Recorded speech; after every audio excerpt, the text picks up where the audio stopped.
And welcome back to another episode of Tidal Flooding Talk, brought to you by the New Jersey Coastal Coalition in conjunction with our broadcast partners at Tri-X 57. Summer is rolling on here, and we have a lot to talk about today. We actually have a very interesting guest for today. We're talking about the art of sea level rise. We'll get to that in just a minute. For now, I'll kick it on over to Dan. Dan, your favorite season's just a few weeks away, fall around the corner, maybe a little extra happiness, at the darkness at the end of the tunnel as those days get shorter. Well, once you can see Labor Day, coming up, a little on the horizon. Yeah, you kind of know you're past the hottest stretch of summer. So some people just hate the flip to August, because you're in the home stretch of summer and fall is imminent, let's say. Other people like this time of year. It's still plenty summerful, but you get the less heat, the less humidity. Yeah. Palma, what's going on with you? How's everything? Everything's great. I just turned 30 in July, so all right, happy birthday. Have fun. What'd you do for your all downhill from here? So oh, Dan, you got any words on that one? I don't, because I got a pretty big milestone birthday coming up next year, and let's just say 30 is way in the rearview mirror. Gotcha. Palma, what'd you do for your 30th birthday? We went to well, first I got a massage. I took a half day at work and got a massage, and then also we went to Stephen Cookies for dinner, which is always delicious and a good time. So and for maybe the uninitiated, could you explain Stephen Cookies to everybody? Sure, of course. Yeah, it's a fine dining in Margate, New Jersey, and it is delicious. You'll never have a bad meal there.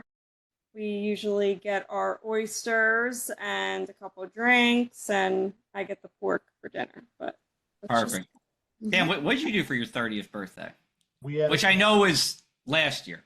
Our first date was at Stephen Cookies. 30th, we had a surprise birthday party, went to Chef Vola's, and then the Irish pub, ironically. Oh, so you went from Italian to Irish in one night. Right. Interesting. Okay. All right. Very good. We won't discuss the age of our next guest, although he looks plenty youthful. I have more gray hair than he does here. We have Andrea Limauro. I hope I said that right. He is a artist in residence at Georgetown University's Earth Commons Institute. He is actually live on location with us just outside there in the Georgetown section of Washington, D.C., next to the Swedish Embassy, because, Andrea, you've been commissioned to paint a few murals, I'll say, during the course of the year called The Climate of Futures Past. And you're standing right now in front of one of those murals. I'll say, ciao, Andrea. Welcome to the show. How's it going today? Oh, Joe. Great. Low muggy back here, but we're in Georgetown, so in end of July. So I think it's pretty normal. But so thank you for having me.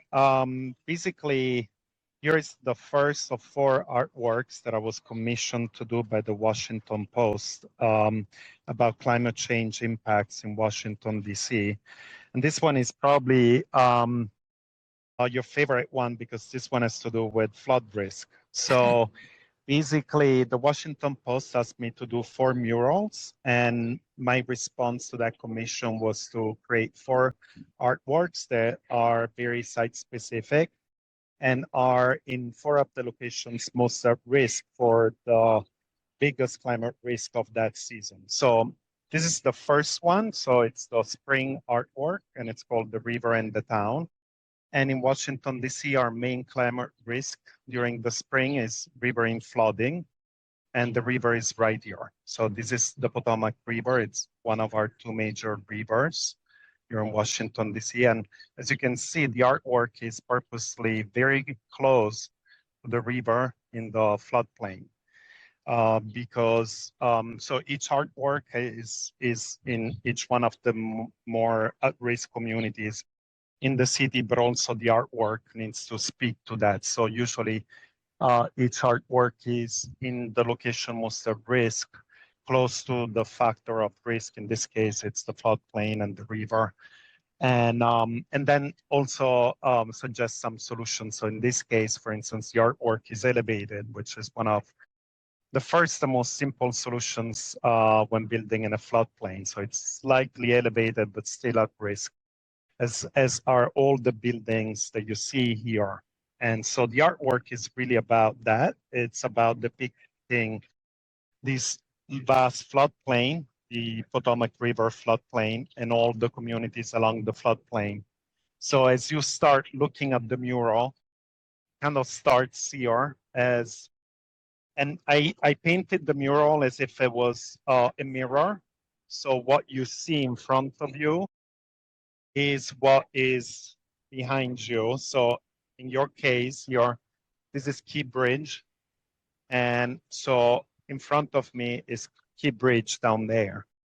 So it's kind of a reflective mirror, and it mirrors back at the viewer flood conditions of the past, present, and future. So the mural includes a lot of data. For instance, here there's some of the highest floods recorded at Key Bridge. So for instance, the highest flood was in 1884 and reached 19.5 feet. So part of what the mural does, it also shares information and science with residents. And I painted this live, so it took me 200 hours to paint it. So it was also a way to engage residents in a conversation about flood risk. So as you move along the mural, just give you another example, and I should say, for instance, here as you go along the mural, here is Georgetown University, which is the mural sponsor, and that's also the location of my art residency, like you mentioned. So as you go along the mural and along the floodplain, for instance, this is this very large building here. Right in front of me is the same building here on the mural. And this is Washington Harbor, which was one of the first buildings to be developed over the industrial floodplain of Georgetown. And this building keeps on flooding and is equipped with floodgates, which you can't see because you're a little bit too far, but there's a system of floodgates that gets operated 4 to 5 times on average a year, which, if you ask me, that's a lot for any building. And the fact that it was developed to kind of purposely flood is a little bit wild to me. But anyway, so as you go along the mural, for instance, is the Swedish Embassy building, which is right behind me here, which is elevated. As you can see, there's a low hill. So the building itself is on a hill, but it did flood back. Actually, it flooded a couple of weeks before it was inaugurated, because the building was refurbished by the Swedish government, and before the Queen came to inaugurate it, it flooded. This was like 15 years ago. So now the building is equipped with floodgates all around it, which are depicted on the mural. Wow. So you gave us the full tour there. That was, I mean, really incredible. And 200 hours to do it. And you still got another 3 to go. We're going to take a break here, Andrea. We're going to take our first commercial break. We'll come right back with more Tidal Flooding Talk, more from Andrea in just a minute. Thanks to the New Jersey Coastal Coalition, your flood insurance bills are lower and your streets safer from the reality of flooding.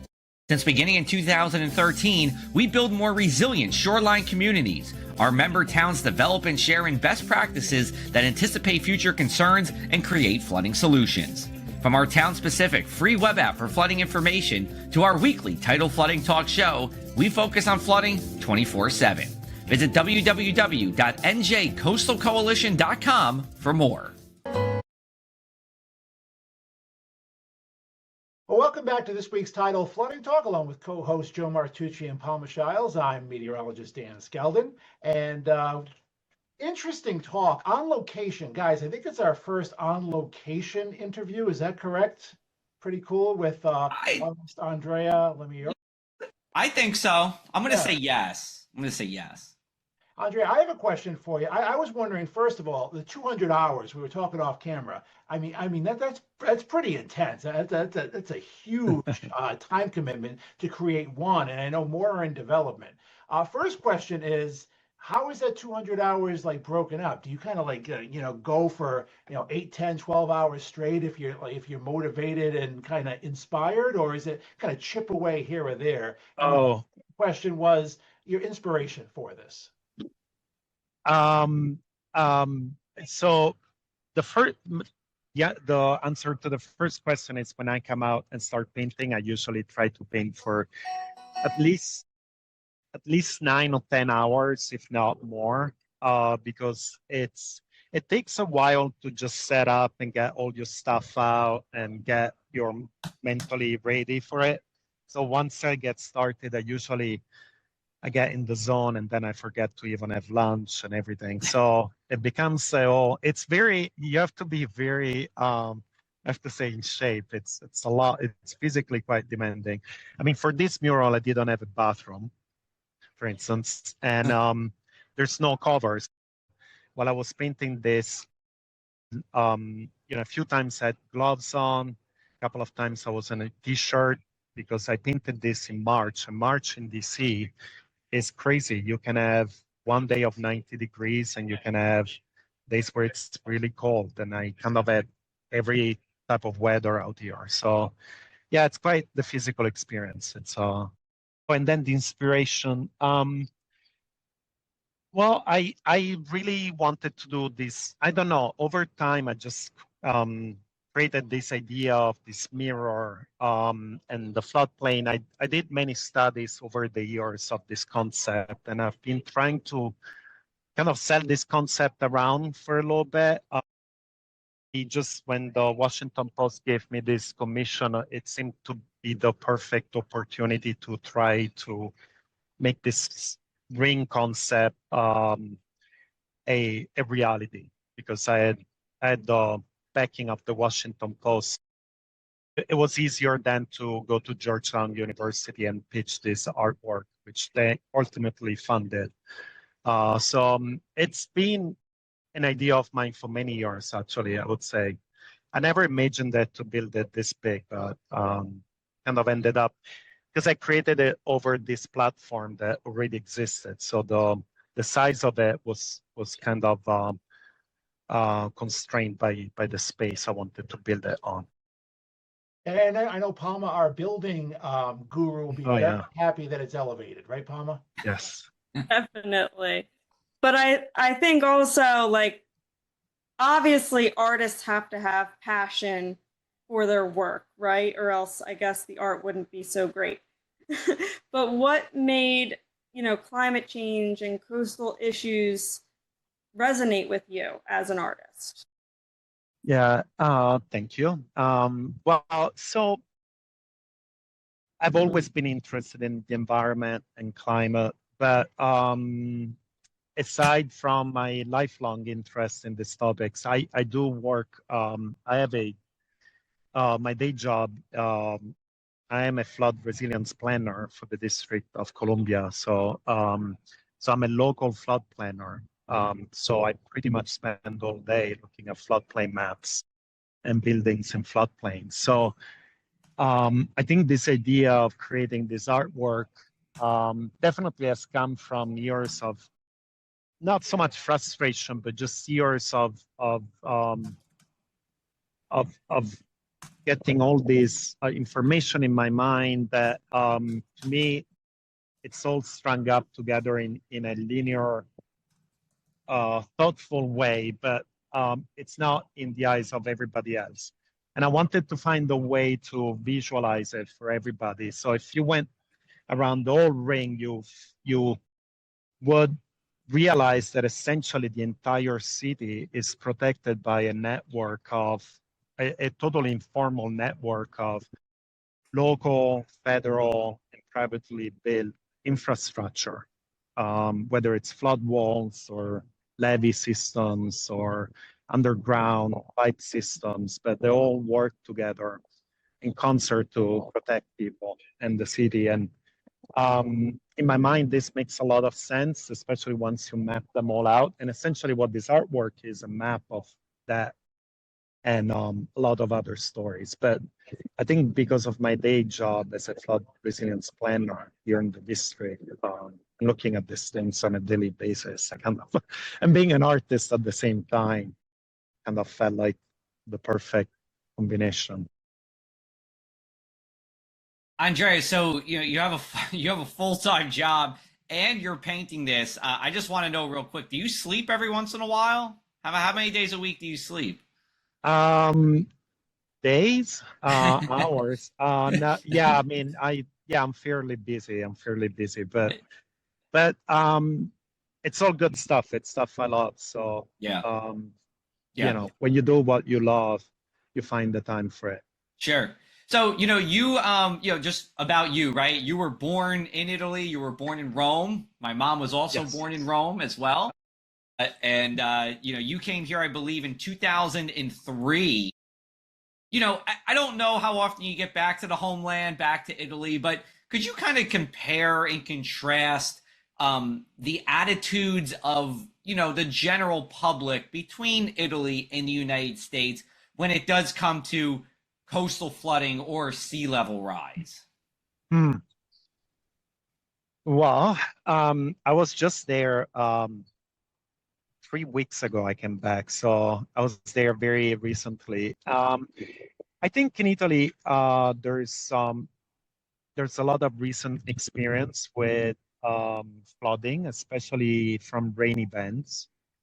So interior flooding and affects Italian cities in in a different way because Italian cities are much more dense than American cities, are more built out. So you get this kind of urban rivers that start flooding through cities. But what you'll see is a big difference that I noticed through the years is obviously building codes. Um, when you see disasters in the US and you see just the last few ones, what you see is you see buildings, they're just uprooted from foundations, if they have any foundations, and they just, they float down the river together with these storms. And in Europe, that's a lot harder to see because of building codes and the fact that most of our buildings are anchored. And so, and you might see cities that have buildings that are 1,000 years old and they're still stand up after a major urban flood. So I think one of the things that we will see more, that people will be forced into talking more in the US, which I think people will hate, is stronger building codes in floodplains, but also hurricane areas, prone areas, and tornado prone areas, because in a space of no federal insurance and no private insurance companies wanting to cover people for these disasters, I think building codes are going to be one of the few solutions that we have. And fortunately, culturally, people in the US are much more resistant to building codes. So the fact that in Italy and in Europe in general, people are more receptive to climate science makes those conversations about stronger and more stringent codes easier there. So I don't know, that's a lot that I threw out there. Definitely. That You is a can see lot. I work on these things, so this is what's on my mind on a daily basis.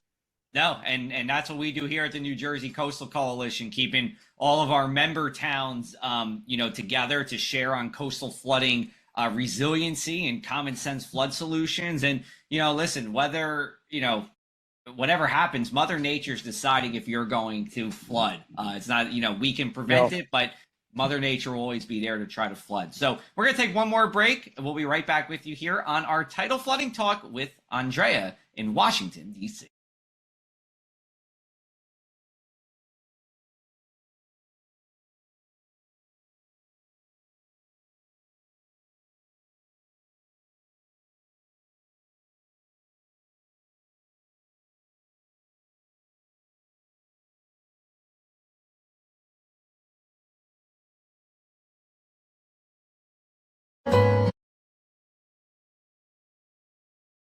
Hello and welcome back. You're watching Tidal Flooding Talk.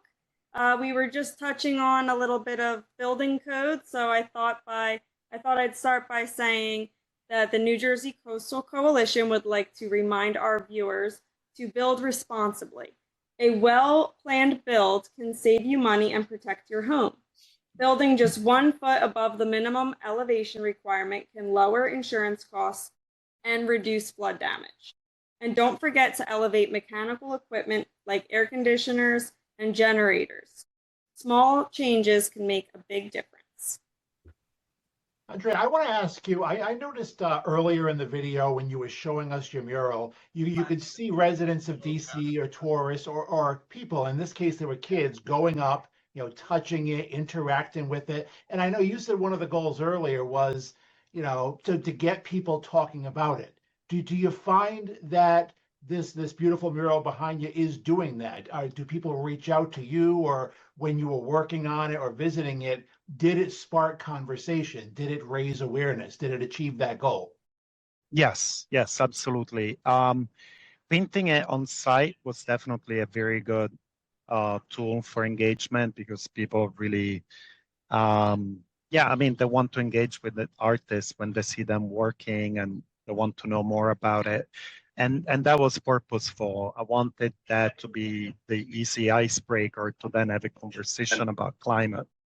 And then the other part is that what I also did is I didn't want to talk only about the future, because that's kind of contentious, unfortunately, but also about the past and how some of these flood conditions of the past that have flooded some of these buildings around the artwork would still flood today. Or, like Palma was saying about inviting people to build responsibly.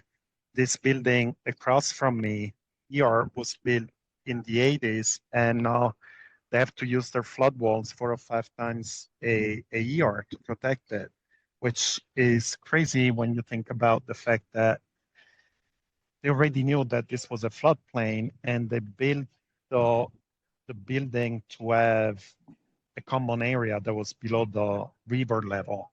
And now they have to use these floodgates 4 or 5 times a year. So I'm sure their insurance costs are insane, and they elevated the building in the first place. It will definitely solve a lot of their issues today. Andrea, tell us about the other work that you do. I know, the Climate of Future Past is not the only things you've done in terms of paintings. What are some other paintings that you've done even outside of the sea level rise, and again, the Climate of Future Past? Well, some of my other paintings are quite political, so these are my least political works. I have 2 other works that I have to deliver for the Washington Post for the Climate of Future Past that I'm still working on. One, I'm still looking for the actual wall, and I have to deliver it in the fall. So I'm kind of in the middle of looking for walls. And this one is also about flood risk, but it's about storm surge, because in the fall, our main climate risk is storms at sea. They get up the Potomac River and the Chesapeake Bay and the Potomac River and flood our city. So that's the next mural. So if you know any developers in Washington D.C. that need a mural, let me know. But and then the last work, the winter one, should be at the Hirshhorn Smithsonian Museum here on the National Mall. So that'll be a big work. Excellent. Wow. All right. Well, we're gonna, great conversation. We appreciate you coming out and showing us the painting. That really gives everyone a good visual idea of what you're doing. Just tell everybody again where they could find, if they were in DC, where could they find that again? Let everybody know. Okay, Georgetown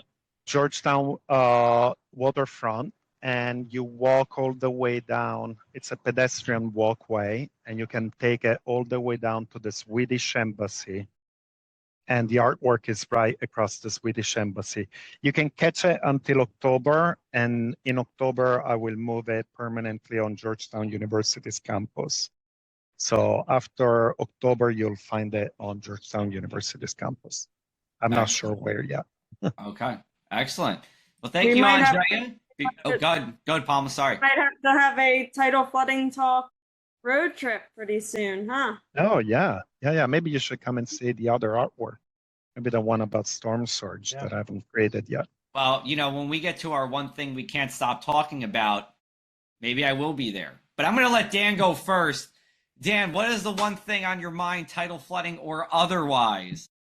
Well, I always do. Lately, I've done a weather one thing I can't stop talking about. I'm gonna venture off to sports. I am going to a Patriots preseason football game the Friday after this is being taped, and I can't stop talking about the improvement I'm going to expect from my team this year. And fingers crossed, maybe that might be wish casting, but hoping it's a lot better than last year.